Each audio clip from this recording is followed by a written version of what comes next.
జెండా బహిరంగ సభ జయప్రదం అయిన తర్వాత జగన్ రెడ్డి పిచ్చి పరాకాష్ఠకి వెళ్ళింది.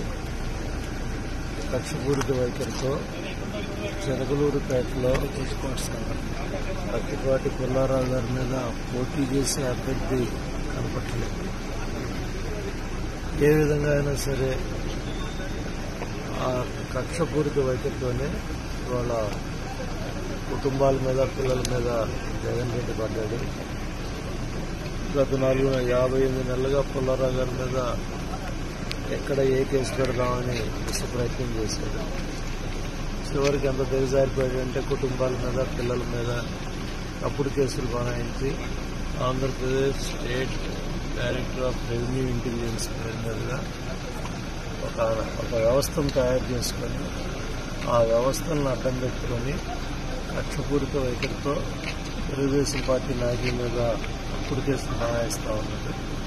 దాంట్లో భాగంగానే ఈరోజు పత్తిపాటి శరత్ మీద కూడా ఈ తప్పుడు కేసు బనాయించి ఇప్పుడు ఢిల్లీ నుంచి వస్తూ ఉన్న శరత్ని శంషాబాద్ ఇంటర్నేషనల్ ఎయిర్పోర్ట్లో తెల్లవారుజామున అరెస్ట్ చేసి లుకౌట్ నోటీస్ ఇచ్చి మళ్ళీ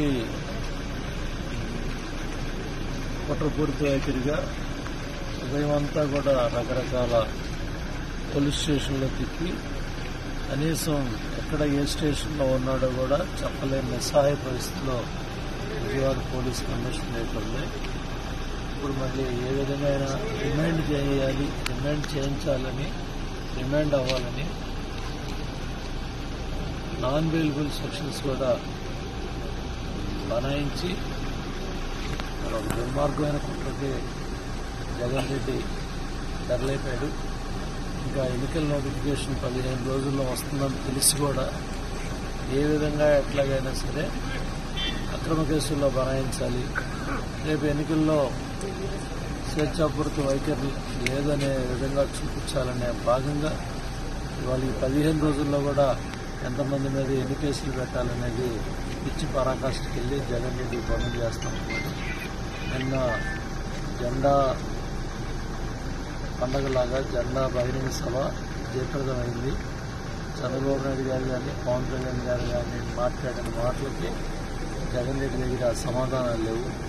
ఆ సమాధానాలు లేకే డైవర్షన్ పాలిటిక్స్లో భాగంగా ఒక తప్పుడు కేసు బనాయించి శరత్ను అక్రమంగా వాళ్ళు తీసుకొచ్చి కుట్ర కేసులు ఎక్కించారు. దీన్ని తిప్పుకొడతాం, ఇటువంటి భయపడే ప్రసక్తే లేదు. నాయకులు కానీ కార్యకర్తలు కానీ జగన్ రెడ్డిని ఎన్ని తప్పుడు కేసులు పెట్టినా, ఎన్ని కుట్రలు చేసినా తెలుగుదేశం పార్టీ సమర్థవంతంగా తిప్పిది పడుతుంది. నారా చంద్రబాబు గారి నాయకత్వంలో ఇటువంటి తప్పుడు కేసులన్నీ కూడా ఎదుర్కొంటాం. ఇమ్మీడియట్గా శరత్కి న్యాయం చేయాలి, జరగాలని కోరుకుంటున్నారు. న్యాయిస్తా ఉన్నారు అధికారులు కావాలని మన నారాయణ గారి కాలేజీల మీద, నారాయణ గారి ఆఫీసుల మీద కూడా ఇదే వ్యవస్థలో 2 రోజులు, 4 రోజులు, వారం రోజులు అడ్డగోలుగా అక్కడ కూడా ఈ తప్పుడు కేసులు చేశారు. ఇప్పుడు మళ్ళీ ఈ కుట్రపూరిత వైఖరితో మళ్ళీ తెరలేపారు జగన్ రెడ్డి.